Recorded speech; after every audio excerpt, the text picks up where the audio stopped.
नमस्कार दर्शकों, बात आज की चैनल के कार्यक्रम खबरदार खबरों में आपका स्वागत है। मैं हूं निपुण भार्गव और पेश है आज की दमदार खबरें।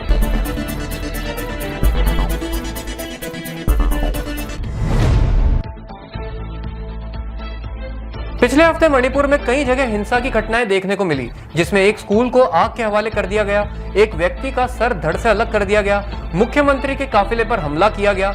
इन सब घटनाओं पर आरएसएस प्रमुख मोहन भागवत ने बयान दिया था कि मणिपुर को शांति का इंतजार है। भागवत के इस बयान के एक हफ्ते के भीतर ही केंद्रीय गृह मंत्री अमित शाह ने हिंसा और सुरक्षा की स्थिति को लेकर यह बैठक बुलाई, जिसमें गृह सचिव भल्ला, सेना अध्यक्ष मनोज पांडे, मणिपुर के मुख्य सचिव, डीजीपी और अन्य उच्चाधिकारी मौजूद रहे। असम में बाढ़ से करीब 25 लोगों की मौत हो गई है, वहीं 100 गांव बाढ़ से ग्रसित हैं। 6000 से अधिक लोग बाढ़ से प्रभावित हैं। भारी बारिश की वजह से राज्य की प्रमुख नदियां बराक और ब्रह्मपुत्र नदियों की सहायक नदियों में बाढ़ आ गई है। बाढ़ के कारण जनजीवन अस्त व्यस्त हो गया है और कई जगह रेल सेवाएं बंद कर दी गई हैं। एनडीआरएफ की टीमें राहत और बचाव कार्यों में जुटी हुई है। वहीं मौसम विभाग ने अगले 4-5 दिनों में और भारी बारिश की संभावना जताई है। राहुल गांधी के वायनाड लोकसभा सीट छोड़ने के फैसले पर केरल बीजेपी प्रमुख के सुरेंद्र ने राहुल और कांग्रेस पर निशाना साधा है। उन्होंने कहा कि कांग्रेस केरल को राजनीति का एटीएम समझती है। सुरेंद्र ने कहा कि राहुल ने वायनाड की जनता के साथ खिलवाड़ किया है और भाजपा ने तो पहले से ही राहुल को लापता सांसद घोषित कर दिया था। उन्होंने कहा कि उपचुनाव में केरल की जनता इसका मुंह तोड़ जवाब देगी। प्रधानमंत्री नरेंद्र मोदी 2 दिवसीय दौरे पर वाराणसी पहुंचे। शाम 4 बजे एयरपोर्ट पर उतरने के बाद हेलीकॉप्टर से सीधे मेहंदीगंज पहुंचे, जहां एक किसानों की जनसभा को संबोधित किया। संबोधन के बाद मोदी ने डीबीटी के माध्यम से 9.26 करोड़ लाभार्थी किसानों के खाते में 20,000 करोड़ की किसान सम्मान निधि ट्रांसफर की। मोदी काशी विश्वनाथ धाम और काल भैरव मंदिर में जाकर दर्शन करेंगे। मोदी के काशी दौरे को लेकर जबरदस्त सुरक्षा प्रबंध किए गए हैं। कल सुबह मोदी पुनः दिल्ली लौट जाएंगे।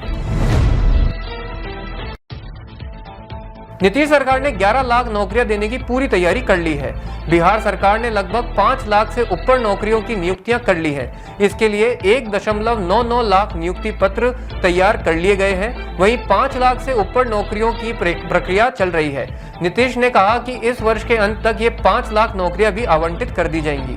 वहीं विपक्ष नीतीश के इस दाव से बुरी तरह बौखला गया है।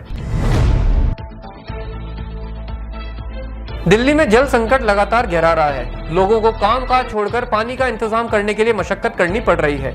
कल बीजेपी के हल्ला बोल के बाद भी जल संकट पर सरकार कोई ठोस कदम नहीं उठा पा रही है। पानी के लिए लोग सुबह 4 बजे से कतारों में खड़े हो रहे हैं, जहां 3 घंटे कतार में खड़े रहने के बाद मुश्किल से 2 घड़े पानी मिल रहा है। वहीं लोगों का आरोप है कि पानी की किल्लत जानबूझकर की गई है ताकि टैंकर और जल माफिया जमकर कमा सके। वहीं नेता भी खूब चांदी कूट रहे हैं। बीजेपी ने कहा है कि जल्द ही समस्या का हल नहीं किया गया तो वो आमरण अनशन करेंगे और आप नेताओं को नजरबंद करेंगे। अमेरिका के राष्ट्रीय सुरक्षा सलाहकार जेक सुलिवन और भारत के एनएसए अजीत डोभाल के बीच दोनों देशों के आपसी सहयोग को लेकर एक सफल वार्ता हुई। भारत और अमेरिका के मध्य सेमीकंडक्टर, एआई, महत्वपूर्ण खनिज, दूरसंचार और रक्षा के क्षेत्र में आपसी सहयोग को बढ़ाने को लेकर बातचीत हुई। दोनों देशों के बीच जो भी बाधाएं हैं उन्हें भी दूर किया जाएगा, इस पर भी सहमति बनाई गई। मोदी सरकार के तीसरे कार्यकाल में बाइडेन प्रशासन के किसी बड़े अधिकारी की यह पहली भारत यात्रा है। नीट परीक्षा परिणामों में धांधली को लेकर आप पार्टी के नेताओं ने दिल्ली के जंतर मंतर पर केंद्र सरकार के खिलाफ जमकर प्रदर्शन किया। प्रदर्शन में आप के सांसद, विधायक और पार्षद मौजूद रहे। आप पार्टी के राज्यसभा सांसद संदीप पाठक ने कहा कि आज दिल्ली में प्रदर्शन किया है और कल पूरे भारत में धरना प्रदर्शन किया जाएगा। आपने मांग की है कि नीट की परीक्षा पुनः आयोजित की जाए और उसकी गोपनीयता और सुरक्षा को सुनिश्चित किया जाए। वहीं आज सुप्रीम कोर्ट में नीट के परिणाम को लेकर फैसला होना है।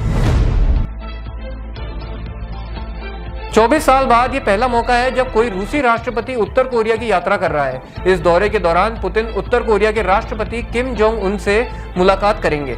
ये कयास लगाए जा रहे हैं कि दोनों देशों के बीच सैन्य सहयोग बढ़ाने पर सहमति बन सकती है। दोनों देश अमेरिका के साथ अपने अलग अलग मतभेदों के मद्देनजर अपने गठबंधन को और मजबूत करेंगे। वहीं ये भी बताया जा रहा है कि पुतिन इस यात्रा के बाद रूस आकर यूक्रेन युद्ध पर परमाणु हमले का ऐलान भी कर सकता है। महाराष्ट्र के बीड से भाजपा नेता पंकजा मुंडे के लोकसभा चुनाव में हार से उनके 4 अलग-अलग जगहों के समर्थकों ने निराश होकर आत्महत्या कर ली। पंकजा मुंडे ने मृतकों के परिवार वालों से मिलकर सांत्वना प्रकट की। वहीं मुंडे ने बीड में छोटी-छोटी सभाएं कर अपने समर्थकों से ऐसे कदम नहीं उठाने के लिए अपील की है। आत्महत्या करने वालों में लातूर से सचिन मुंडे, बीड से पांडुरंग सोनवड़े, पोपट राव और गणेश बाड़े, ये सभी पंकजा की हार के बाद से ही भारी अवसाद में चल रहे थे। खबरदार खबरों में आज के लिए इतना ही है। कल आपसे फिर होगी मुलाकात, तब तक के लिए आज्ञा दीजिए। नमस्कार।